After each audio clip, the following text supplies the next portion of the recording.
Forget gurus. Forget anyone claiming to be an online business expert without going through the challenges of entrepreneurship themselves. The Real Money, Real Business podcast is here to prove the best insights in online business comes from your fellow online business builders. We dig into stories of entrepreneurs selling their business on the Empire Flippers marketplace so that you can learn how they made their business profitable, how they overcame obstacles, and what lessons they learned in their online journey. If you want to take your business and your knowledge to the next level, you've come to the right podcast. Let's get started.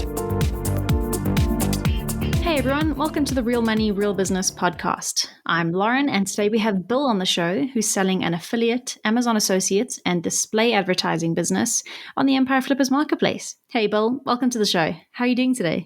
I'm fantastic, Lauren. Thanks for having me. Wonderful. Well, thank you so much for being here and taking the time out of your day. I'm really looking forward to learning more about your business. It certainly sounds like an interesting one. But before we dive in, I'm going to give the listeners a brief overview of the business. As I mentioned, it's an affiliate, Amazon Associates, and display advertising business.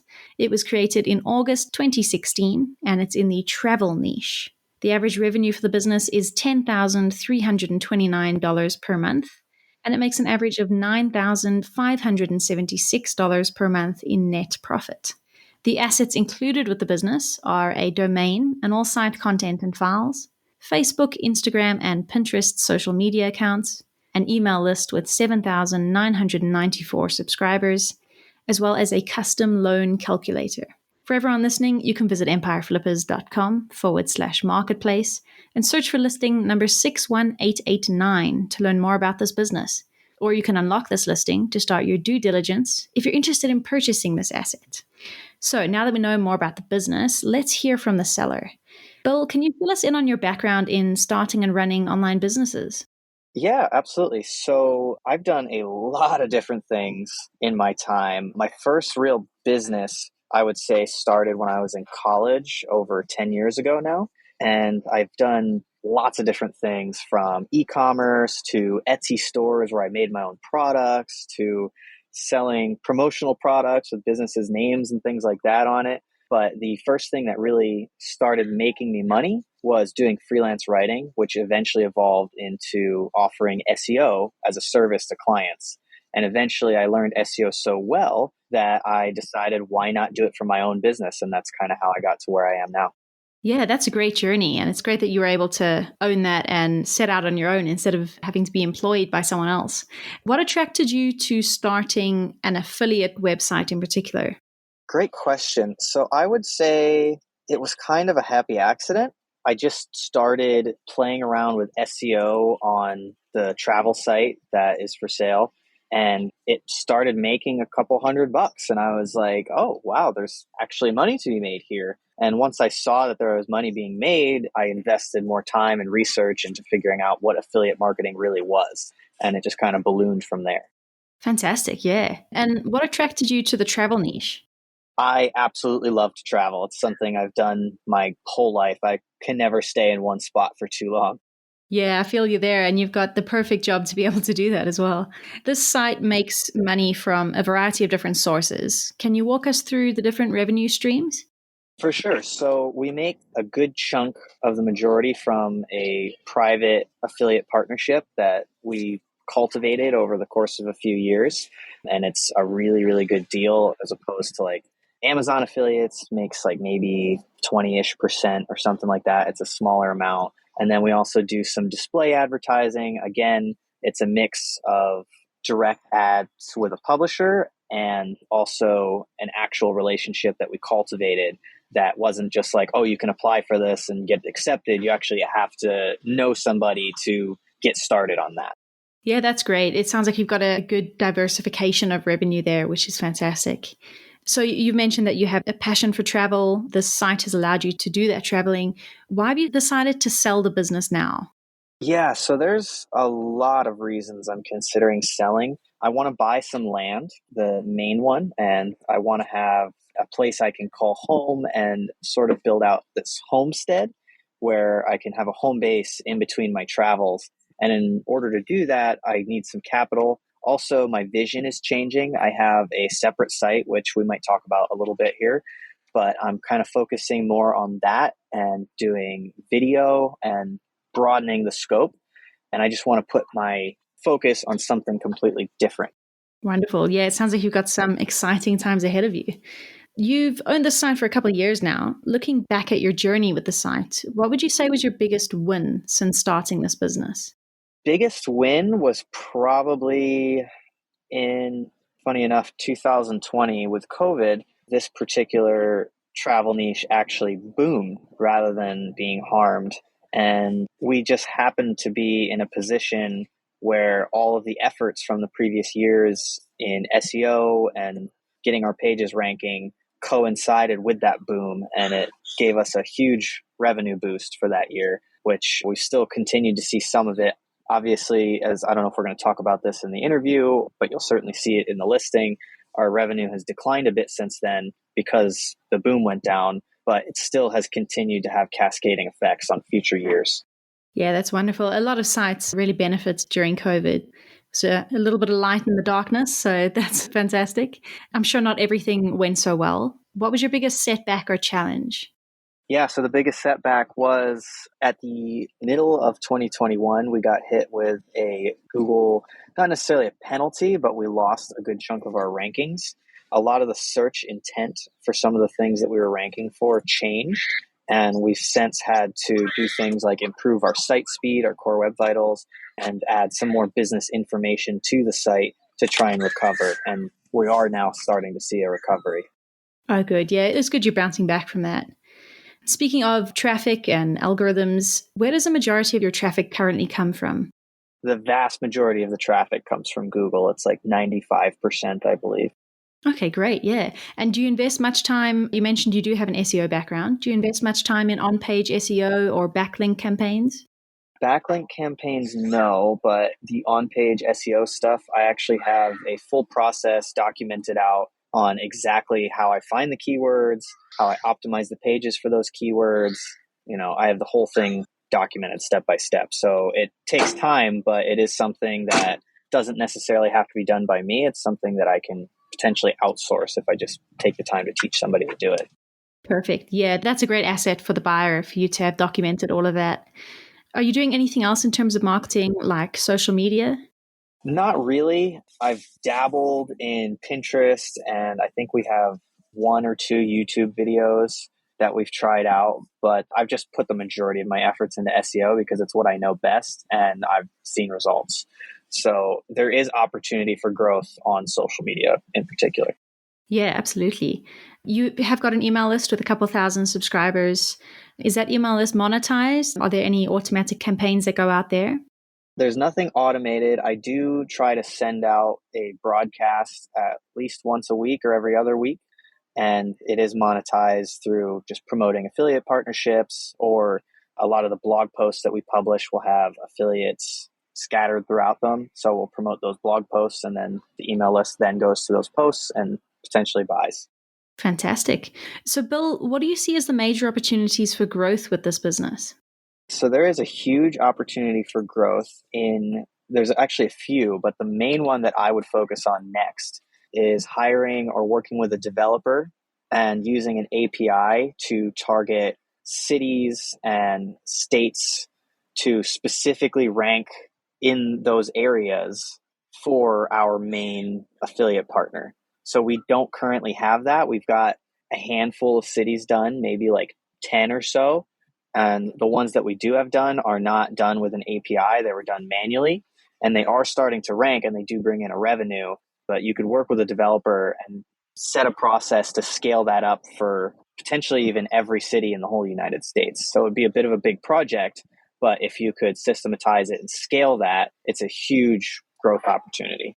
Yeah, absolutely. There are massive amounts of potential there, which is really exciting. Looking at your content creation process now, can you tell us about how you go about creating content and how often it's released? Yeah, so I don't have a particular schedule for content. It's pretty much just I do bulk keyword research, come up with a bunch of ideas, and then I'll either write it myself or hire out a writer to produce the content, and then I just publish it. So really, as much content as I produce is as much content as I can find the keywords around. And what does your keyword research process look like? I use Ahrefs. I've also been dabbling a bit with Keyword Cupid, and I'll essentially do a combination of looking at competitors' keywords, typing in keyword ideas, and looking at the ideas that these tools pull up.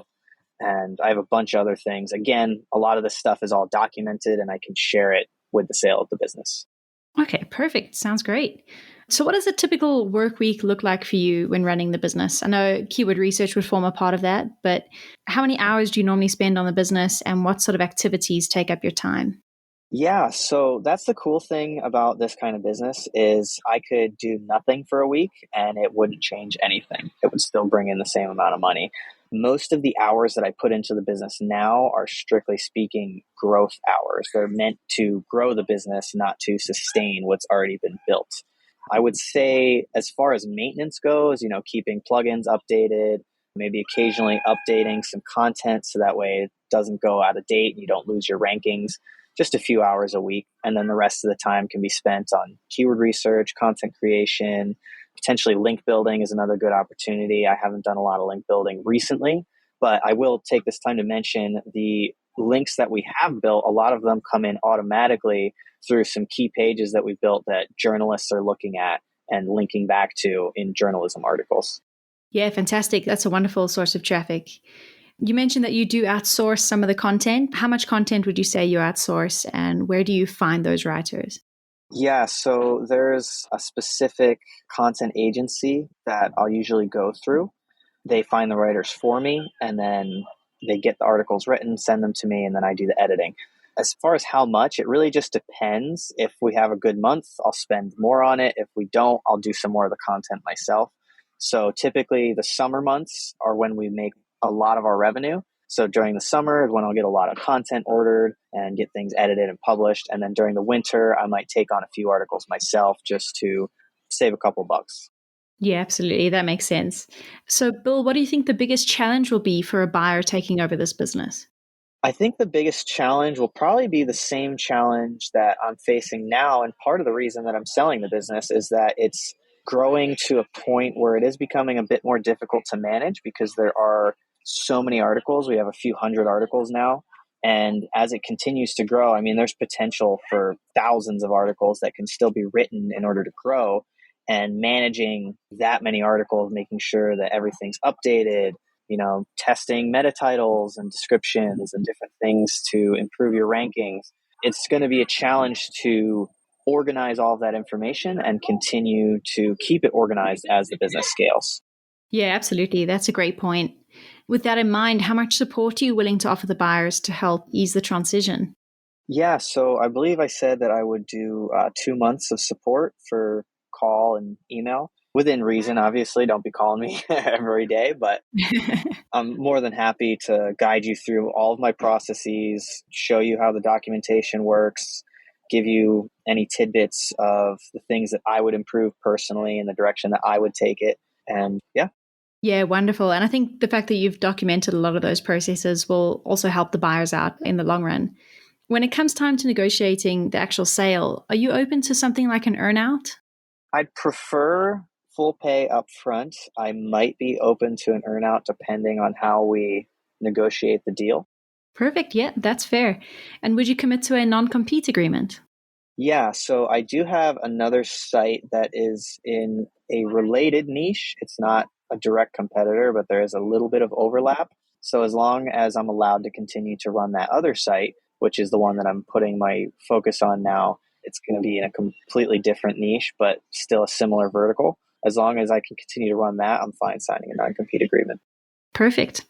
Well, Bill, you've had a lot of success from the websites that you've been running. What advice would you give to any of our listeners who are thinking of following in your footsteps and starting an affiliate site of their own?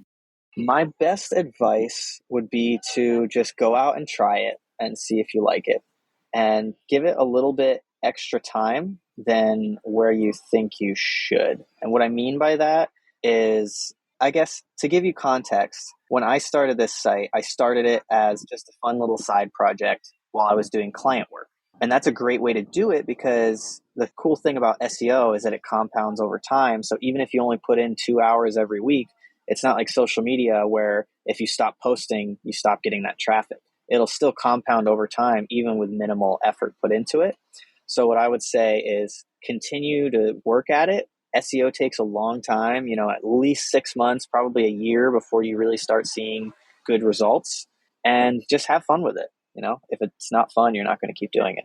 Yeah, that's fantastic advice. SEO is definitely a marathon, not a sprint. So that leads us to the final question of the interview, which is probably the most important one. So Bill, if you had to put yourself into the shoes of a buyer, why do you think your business is a business worth buying? Huge growth potential. It's got automated backlinks that you don't even have to worry about, that you'll just continue to get week after week, that are high quality and difficult, expensive to get. And it doesn't need a lot of work to continue to run at the stage it's at. So if you want it to sit where it's at for a while and just make money off of it, awesome.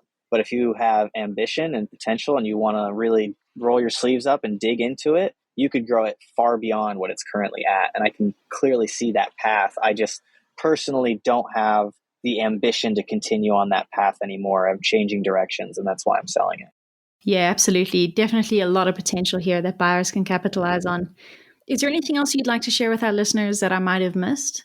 I would say that I'd love to sell this to someone. I mean, obviously, a buyer is a buyer, and you're limited on choosing who can buy something. But I would love to be able to sell this to somebody who I feel good about, who I know is going to take it in a good direction, because there's so much potential to completely dominate the space that it's in.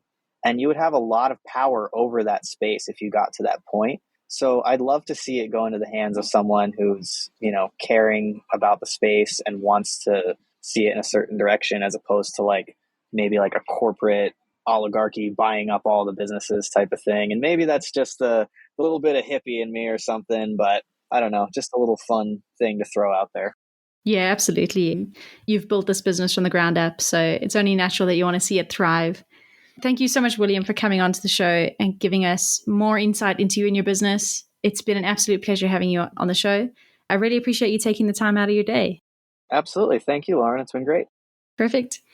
All right, everyone. Thanks for listening. To learn more and see if this listing has already been sold, head over to empireflippers.com/marketplace and search for listing number 61889. If you're watching this on YouTube, click the link in the description to go straight to the listing. Once you've unlocked this listing, you'll be given everything you need to know about this business. So until next time, enjoy your digital journey.